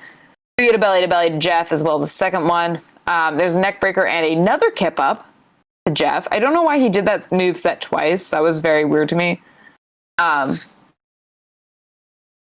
But anyway. And then Jeff does a stupid fucking double leg drop kick, accidental, stupid bullshit stuff. I hate when he fucking does it. It looked really bad today. It was, and the worst part too was that it was a limited one, because normally he does the double leg drop, the drop kick, I think then the drop elbow, and then the double axe handles, but he limited himself. There was one thing missing today. Mm-hmm. And it was stupid. It looked so bad. It always looks bad, but tonight was it looked like Jeff was extra tired. And he also left Drew looking like he was going to slowly become Shrek. because Jeff's face paint was all green and it rubbed off on Drew, who then had like this weird like lime green color on his like chest and his arms. Mm-hmm. Oh, anyways, we get a failed twist of fate and a future shock DDT to Jeff. A belly-to-belly suplex on the floor. Jeff goes up top and Drew meets him, headbutts him to get him down, or not to get him down, but to get him to stop fighting back. We get a superplex, but apparently Jeff Hardy won't fucking die. We get a failed claymore and a twist of fate and a swanton bomb, but Drew gets his knees up in time, sending afterwards a hard claymore to Jeff's face to win. Randall Keith Orton is next. Randall slaps Drew in the stomach, bangs his head into the stairs, and then there's a claymore to Randy, and then that was afterwards. After he bangs Drew's head into the stairs, Alexa Bliss comes through, doing some weird giggling shit for, I guess, 10 seconds because Randy gets counted out. Which, again, it goes to prove the point that we were talking about a couple weeks ago, where it's like, if they just pretend like this was all in Randy's head, because Drew comes through this, not really, he looks confused, but he doesn't really look like anything crazy has happened. The ref doesn't act like anything crazy has happened. If they had just acted like this was all in Randy's head, and like we just had like Tom Phillips, like, I don't know why Randy's not moving. Like Randy's just like looking around like he's not even here anymore. Mm-hmm. That would have been cool. Or just like, what is happening? What's going on? You know, like vague stuff. Or I just like, because I feel like if like they just had like Randy being like scared, like for us, we still see what we're seeing. Mm-hmm. But the announcers can't see it. Drew can't see it. Drew's just like, what the why is Randy not fighting me? Because I just feel like that would be so much better than having it acknowledged, but at the same time the ref's not like, hey, maybe we shouldn't have a crazy bitch popping up on the TV screens distracting the wrestlers. Mm-hmm. You know? Anyways. So Randy gets claymored after that and is counted out, so his appearance in tonight's Gauntlet was limited. And Sheamus is the last man out. Sheamus attacks Drew from behind and begins beating the absolute piss out of Drew all around the ring, sends him headfirst into the post. The ref is like, hey, Drew, are you sure you want to continue? And Drew's like, yeah. And I was like, are you gonna cry? Mm-hmm. Like, I'll cry with you, but like, if you're gonna cry, let me know now so I can get the tissues ready. It was very sad. Sheamus ends up beating the shit out of Drew. We get a short arm clothesline, and then a drop knee to the face of Drew, which actually kind of looked painful. Like, I watched it connect, and I was like, y'all might not be friends after that one for like real though. Drew gets thrown to the buckles and then into the corner. We get a Glasgow kiss and a future shock DDT. Drew slams Sheamus into the post. He gets kicked in the head on the way back. We end up getting a belly-to-belly suplex and a spinebuster to Sheamus, but the bro kick ends it all, giving Sheamus the win and giving Sheamus the position of the last man out. Which I don't know if what they're going to do now is, and this would kind of make sense, if this defines the order, where it's Kofi out first, then AJ, then Jeff, then Randy, then Drew, then Sheamus. That would make sense. I think this Elimination Chamber is going to be a huge waste of time. First off, yeah, sure. Retribution's going to mess with Kofi coming in. Maybe Mustafa takes his spot. Basically eliminating Kofi's try at this title. Hold on. I want to go through. What? It's just very specific to that point. Mm. And whatever point you might bring up in the future, which is just, there's not a lot of room for interference when it's the Elimination Chamber because they're in pods. But they have to get in the pods during like the on-screen time. Okay. Sure. Randy is probably going to be fucked with by Alexa Bliss or The Fiend, whoever. Sheamus is out last, and they will 100% want a Sheamus Drew moment. So that means Drew is gonna make it to the last person. AJ and Sheamus are pretty much the only one with any reason in that match. Jeff Hardy, there's no point. He's been treated like a joke. He's been on main event a lot. There's no point. So Drew is gonna make it to Sheamus. And Drew is going to beat Sheamus. Because if he's made it through everyone, he's not losing. They're going to have a singles match at Fastlane. And then Mania's either going to be Sheamus and Drew or Drew and Edge. That'll be it. Edge is not fighting Sheamus. That's not a reality. But if they do decide to go Drew and Sheamus at Mania, I could very realistically see Edge going after Finn. Because they'll probably do Seth and Roman for Mania. Doubtful. I really don't see that happening. I see it happening afterwards, but I don't see it happening before. Mostly because Seth is not even in a position to be entertaining Roman right now. You never know. Unless, like, we come back on Friday and Seth's like, well, Roman wasn't at my fucking speech. Like, what the fuck? You know, I don't know. Or he could see Roman claiming he's the head of the table, and Seth wanting to be the leader of SmackDown, being like, wait a minute. So we talked about this, though, a lot prior to the podcast, and a lot more than people would think that a person or two people could talk about this shit in about 10 minutes. Which is just the beauty of being two Mercury-ruled signs. Just love fucking talking. That said, the way I see this happening, the last two standing at Elimination Chamber, Drew and Sheamus, sets us up for a whole fucking thing. Lastly, we have Drew and Sheamus, or a qualifying match between Sheamus and Randy for WrestleMania against Drew. Sheamus and AJ. Yeah, I don't know about that one. I'm not so sure. It depends. That also depends on if the Fiend comes back at Elimination Chamber. I think Fiend will come back and it'll be a Fiend Randy thing because they've kind of been holding off on that. AJ could also pull the I want a shot at the title, but I haven't gotten a singles shot yet. First time, I want a shot Miz at stepped in. What I thought. I want a shot at saying what I was about to say. Okay. I wasn't done talking. That said, the way I see it is it's going to be Drew and Sheamus at the end of Elimination Chamber. Drew's going to win. Then we're going to get into the month prior to and then Fastlane, which will probably be Drew Sheamus fighting each other. They're going to find a way to not make the Drew Sheamus match at Fastlane if that's what happens.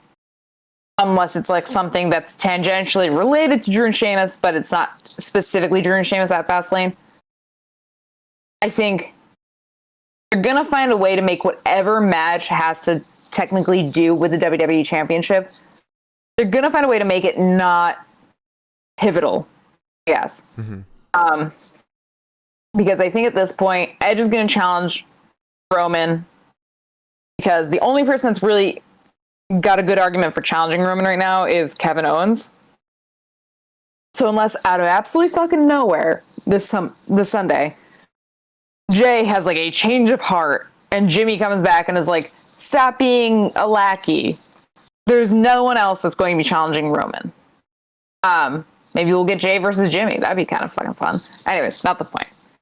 I think Edge is going to challenge Roman at WrestleMania. I think it's going to be Sheamus and Drew at WrestleMania. Drew going in as the champion, Sheamus leaving as the champion. But I think whatever happens at Fastlane, even if it is Drew versus Sheamus, it's not going to be as... I think they're going to build this into a WrestleMania heartbreak match. Mm-hmm. I don't see them doing that I think that they might be actually focusing on making this really good.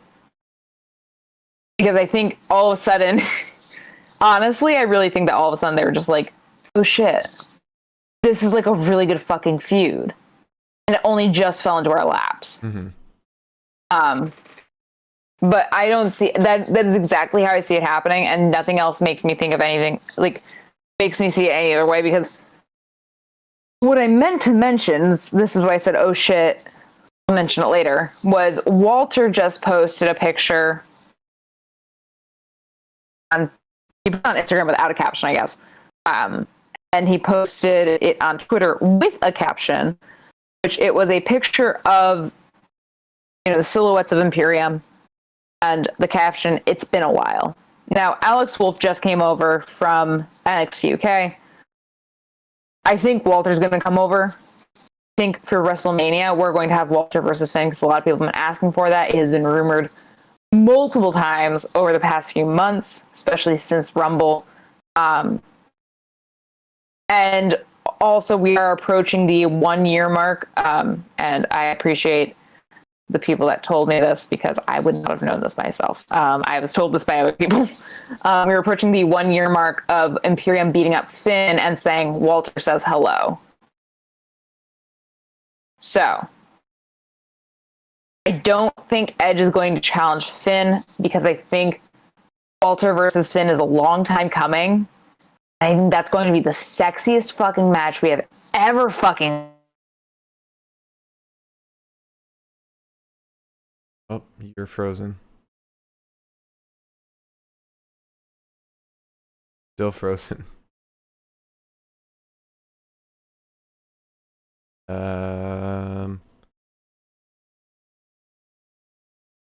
Give it a second. Still frozen.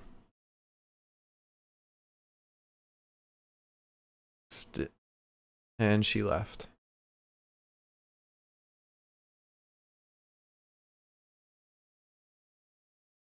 We're having a bad ping in Discord right now. 5,000 ping right now.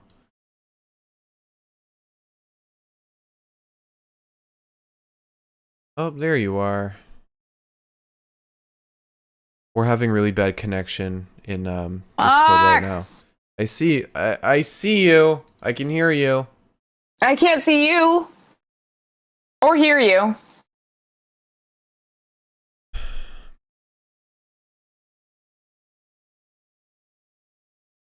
Well, I don't know what to do right now because Liz can't hear me. That means we can't carry on the podcast. If Liz wants to come in here so I can talk to her real quick, that would be awesome. She's just still gonna sit there. Liz, you should come in here so that I can say something to you. Jesus, hang on. It's almost like I can't hear you. Yes. Alright, so we're having really bad connection with Discord right now. We're at 5,000 ping. Something's up with our internet. So... And I can see you and hear you. I know you can't see me or hear me, so we probably should do the rest of the podcast here.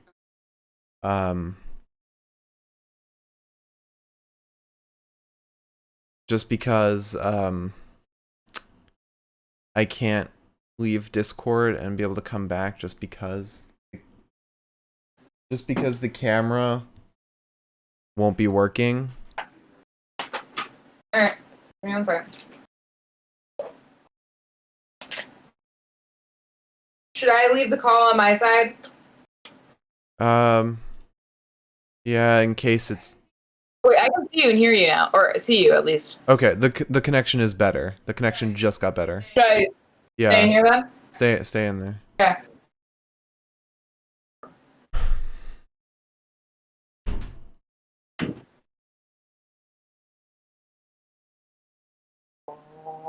Alright, so if anything changes, we have that alternative. Okay. Ugh. Let's see if I can hear him. Let's see if I can hear him.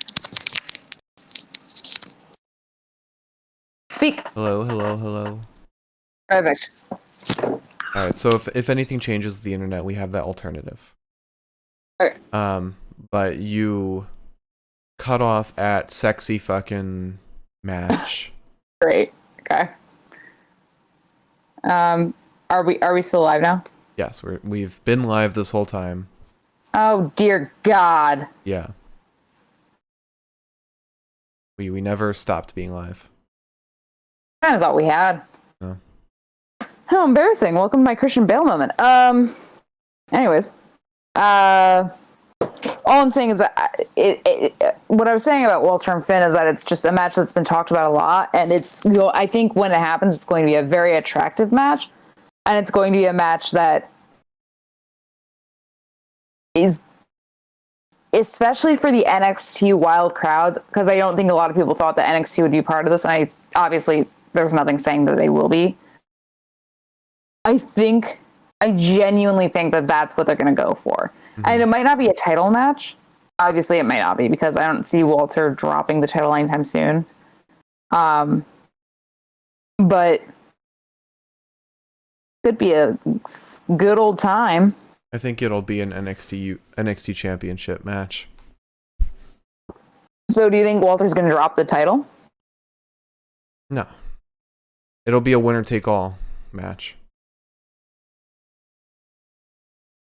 But how would that work? Well, Finn's from the UK.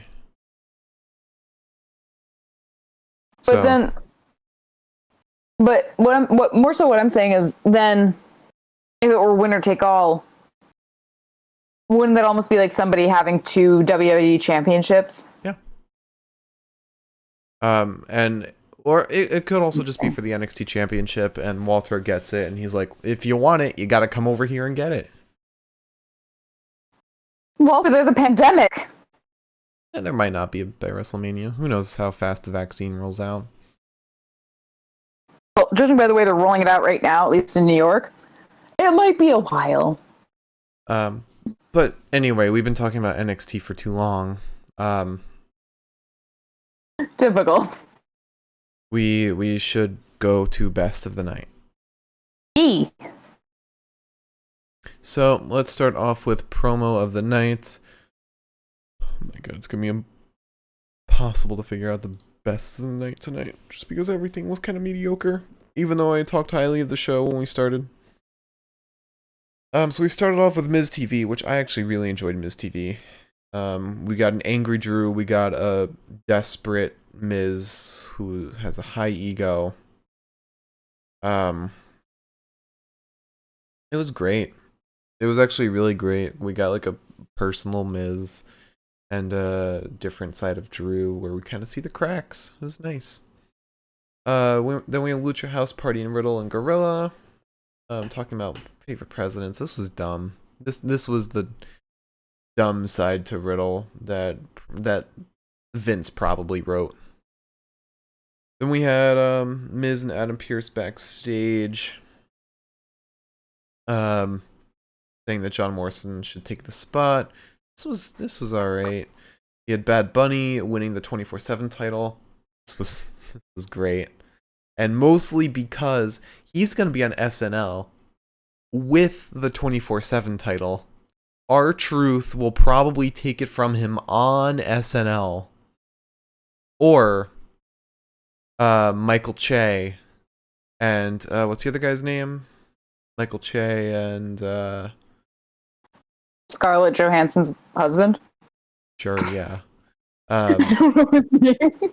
Might take it from him and reignite their feud with Braun.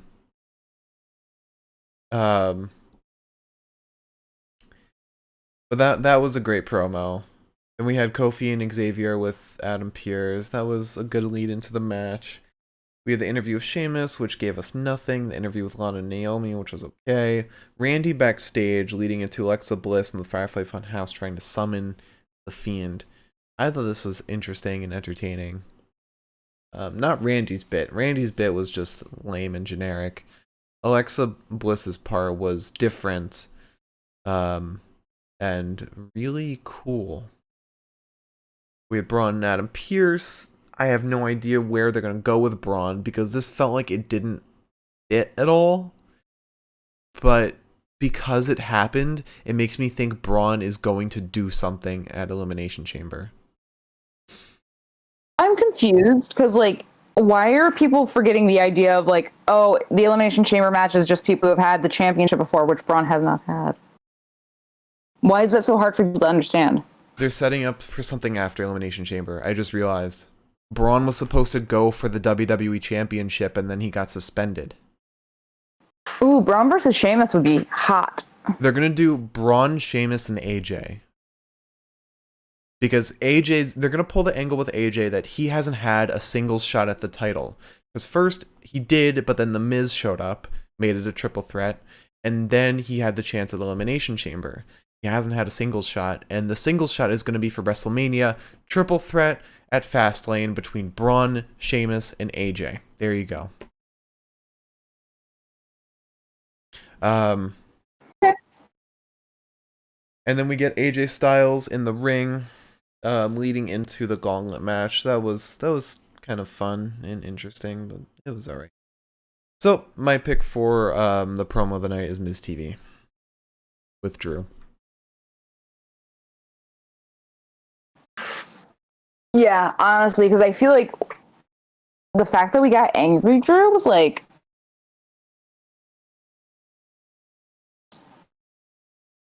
Mm-hmm. kinda hot. All right. Kinda hot. All right. Okay, So didn't mean it like that. I just mean like that's something to work with. You know? Yeah, it is. He's got emotions that don't just, you know, fucking give me golden retriever puppy dog vibes. Mm-hmm. Concept.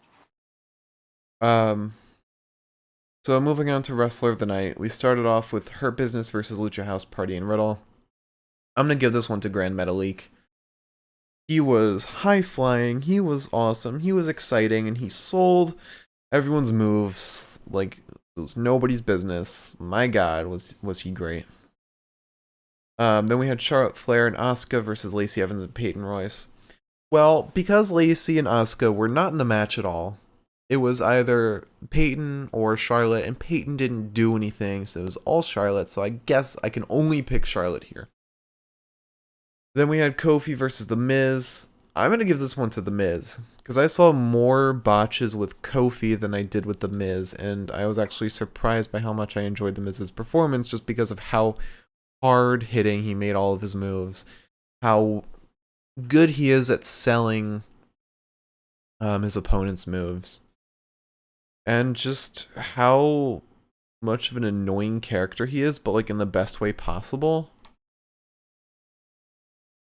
And then we had Lana versus Shayna Basler, and I'll give this one to Shayna, or whatever.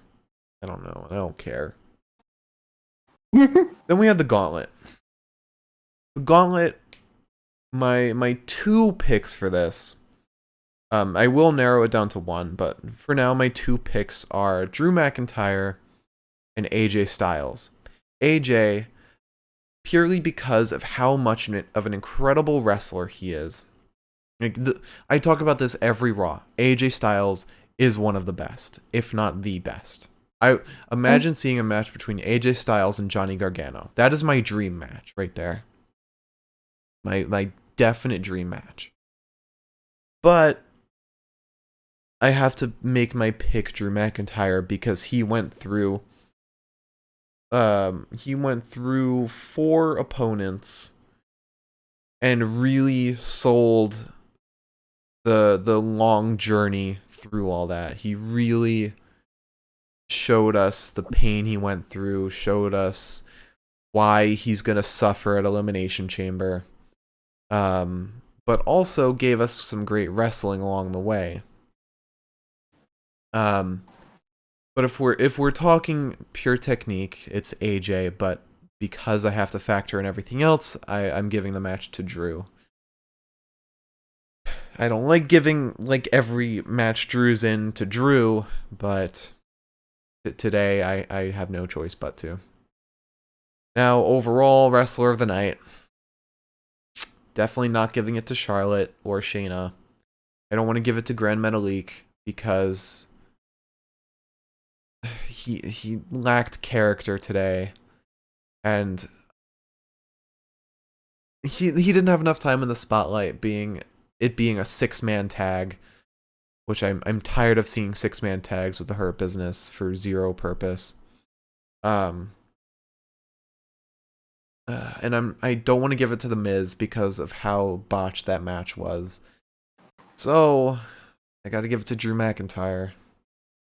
I want to give it to AJ so bad. If this was just a singles match, I would give it to AJ. But because it was the entire Gauntlet match, Drew was the spotlight in the entire match. It's got to be him.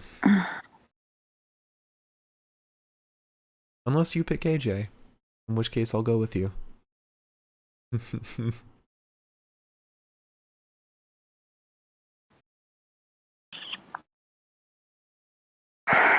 I think I have to go with AJ.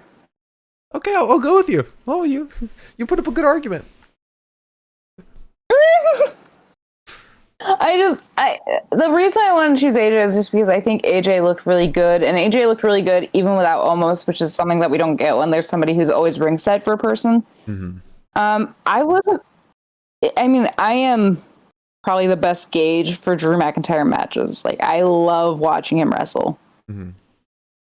Tonight wasn't that night for me. It really wasn't. I wished it was, but it wasn't. Today it was all about his suffering rather than his victory.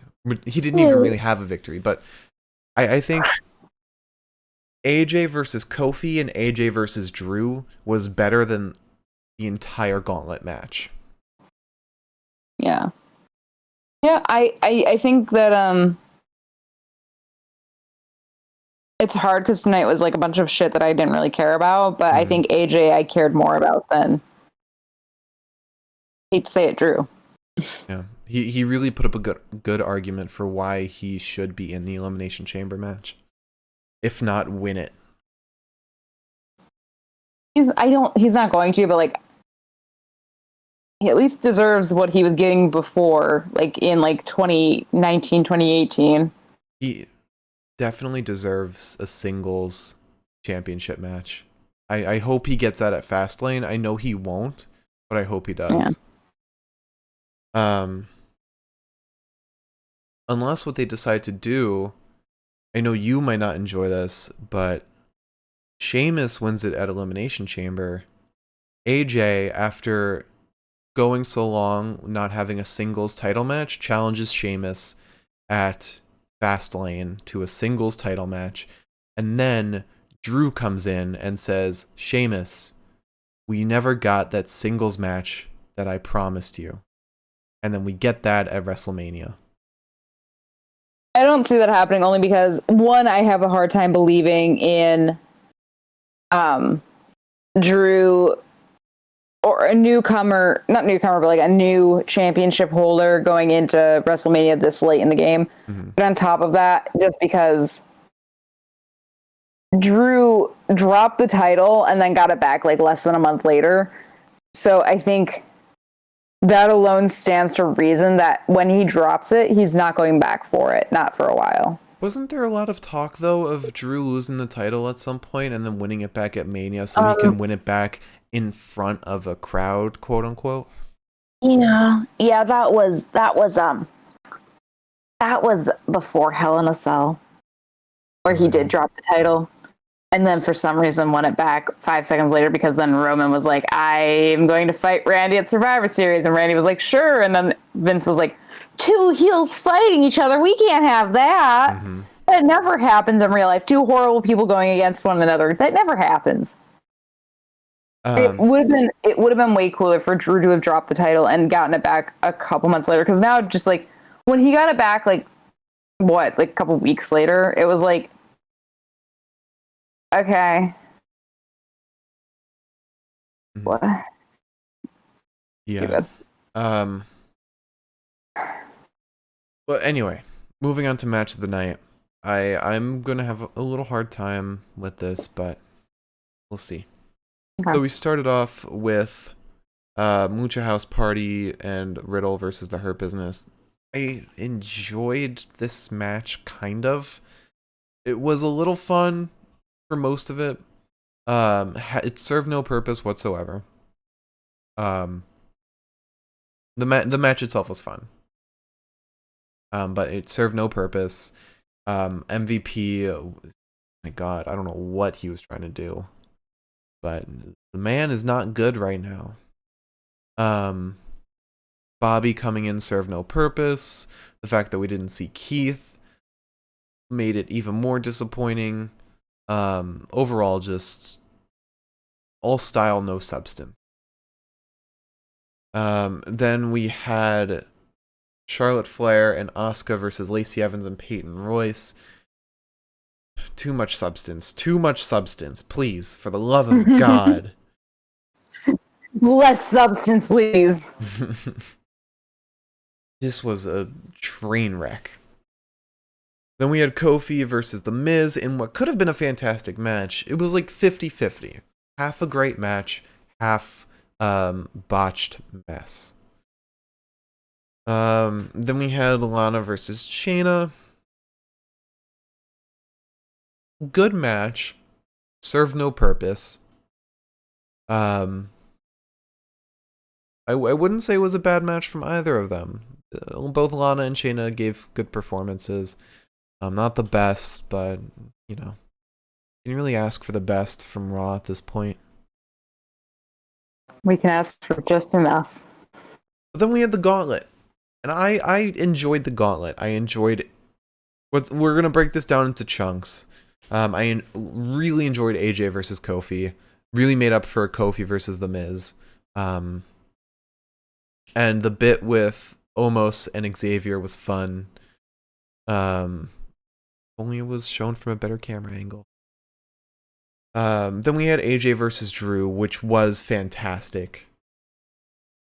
Again, put up a good argument, a great argument for AJ to beat Drew at Chamber. Then we had Drew versus Jeff, which was okay. It was better than you could have expected, but then we had Drew versus Randy, which was interesting, but not a good match. Yeah, that's fair. Then we had Drew versus Sheamus, which is a good tease for what's going to happen at Chamber. I'm excited for that.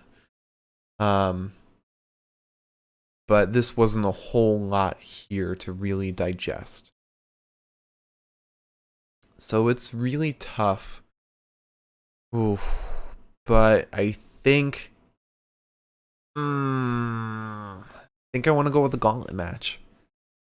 I think this was a well-spent hour. If we're talking about like making good use of time, this was a good use of time. This was a well-paced Gauntlet match. And you don't get many of those. Fine. Fine. Listen, at the end of the day with Raw, it's like this especially, it was D, so I'll take it. I mean, the Hurt Business Lucha House Party match was really good in my opinion, but it did serve to just confuse the storyline more, and I don't really know why we got it. It was just a time filler. I know why we got it, but like I don't know why we got it, you know? Yeah. Also, we got no Keith Lee tonight. Like, is there another... This is, like, the other thing that's, like, in my head is, like, is there another COVID outbreak or something? Because, like, Keith Lee wasn't there, Retribution wasn't there, John Morrison wasn't there. That's already, like, a handful of people that weren't around. Elias and that weird hobo that hangs around him weren't there. Well, don't insult homeless people. Sorry, you're right. Don't mean to do that to them.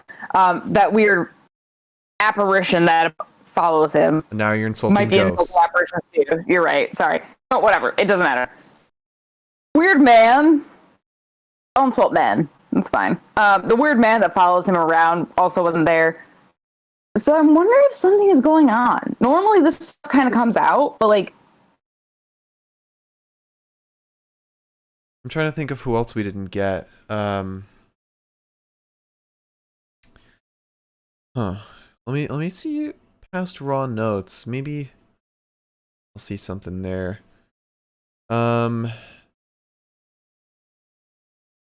Let's see. I mean, obviously we didn't get Edge. Yeah,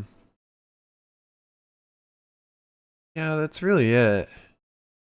I don't know. No Angel Garza. Yeah, no Angel Garza. It's weird when like that kind of shit happens where it's like we get matches that don't really make sense and then we get people missing that would make sense. Like the Miz had to wrestle for John Morrison. No Dana Brooke. No Dana Brooke. Like something's weird. Mm-hmm. Something was weird about tonight. But yeah, so to run it back, our promo of the night, Miz TV with Drew McIntyre, Wrestler of the Night, AJ Styles, and Match of the Night, the Gauntlet Match between AJ Styles, Kofi Kingston, Drew McIntyre, Jeff Hardy, Randy Orton, and Sheamus for the last entry into the Elimination Chamber match. Liz, would you like to close out this show? Finally. I wouldn't, but let me do it. If you tuned in tonight, thank you. I'm sorry that I got annoyed about us losing activity. I thought that we were off the air. Tune in the future. Same thing goes. But thank you so much for tuning in regardless. We appreciate having people around. Please tune in on Wednesday. Wednesday nights are our best nights. Maybe I'll be crying. Who's to say? I don't really know. I'll probably be crying because I'm so fucking upset at Adam Cole, you stupid asshole. But anyways, it'll be fun. We always have fun on NXT nights. It's always a good time. And maybe I'll be wearing my AirPods because maybe they'll fucking work. But yeah, please join us. It'll be a good time. And also, don't forget that on Friday,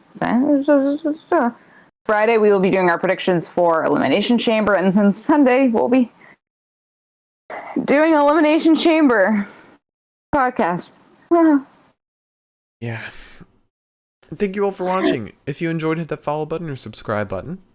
If you're watching live, check us out on YouTube. If you missed part of this podcast, want to check out the previous ones. That's the Pinfall Podcast on YouTube. If you're watching on YouTube, check out the live show, twitch.tv/The Pinfall Podcast. And follow us on Twitter at Pinfall Podcast. And our personal Twitters, I'm at the Mark Cameron, Liz is at Eliza Elaine23.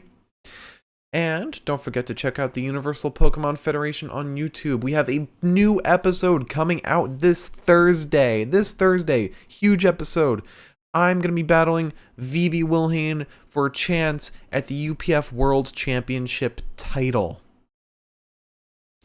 And check out Verismo Productions on YouTube, the production company that we own. We make cool short films, and we're working on a feature film right now. Wink, wink, nudge, nudge. Thank you to everyone who donated.